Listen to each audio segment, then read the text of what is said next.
One question that comes up most often is, which investment is better? Rental properties or real estate syndications? People want to know which is more lucrative and truly the best choice. Hi there, I'm Harry Nima Segarra, founder of Nima Equity. Today, we'll talk about which makes more money, rental properties or real estate syndications. Real estate syndications' major benefit is being a true hands-off investment, which saves investors from the stress of maintenance issues, tenants' complaints, and dipping cash flow. As you can imagine, it saves investors a lot of time, something that is invaluable. That alone can make you feel like syndications are a better deal. On the other hand, with a rental property, you do all the lead work, but in exchange for all that hard work, you would expect better returns, right? Thankfully, over time, I've met many people who have done both. To compare the two, let's start with a look at real estate syndications. For reference, let's look at what a $50,000 real estate syndication deal would look like in regards to cash flow. If you were to invest $50,000 into a real estate syndication with an 8% return, that equates about $333 per month in cash flow. If you could make that amount with a $50,000 investment in a real estate syndication, then for a real estate rental that requires you to be hands-on almost weekly, it would need to provide more than $333 each month to be worth it overall. Now, let's look at an example of a real estate rental property. My friend bought a duplex that costed $250,000. He put $50,000 down and got a mortgage with payments around $1,350 a month. Each of the unit rents between $1,200 and $1,300 a month. If you add up taxes, insurance, and his mortgage, his monthly obligation comes out to $1,831 a month. Remember, we're in Texas and property taxes are not low. Let's take a look back at 4 months in a row to see how things went just after he bought that property. Let's start with May 2021. This was a month where only one unit was occupied by tenants, so he only had one tenant paying rent.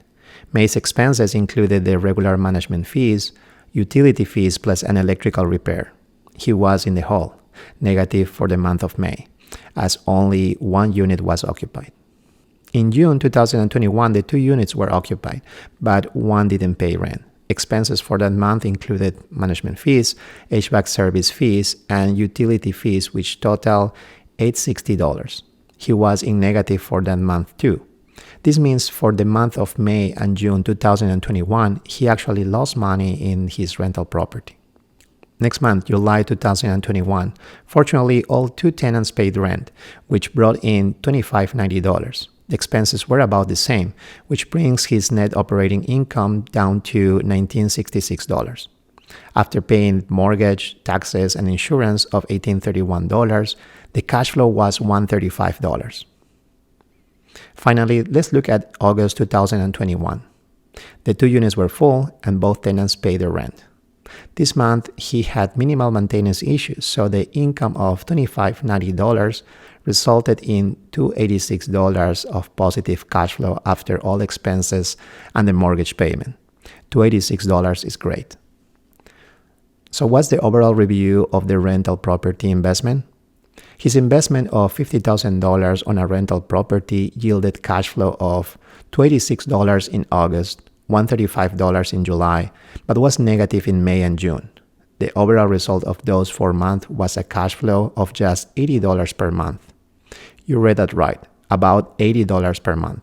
Rental properties might be for you if you really want a hands-on investment and if you're okay with having some tough months in exchange for those with positive cash flow. To be fair, usually after buying a rental property, the initial months are more difficult, with more expenses at the beginning, but it gets better after some time.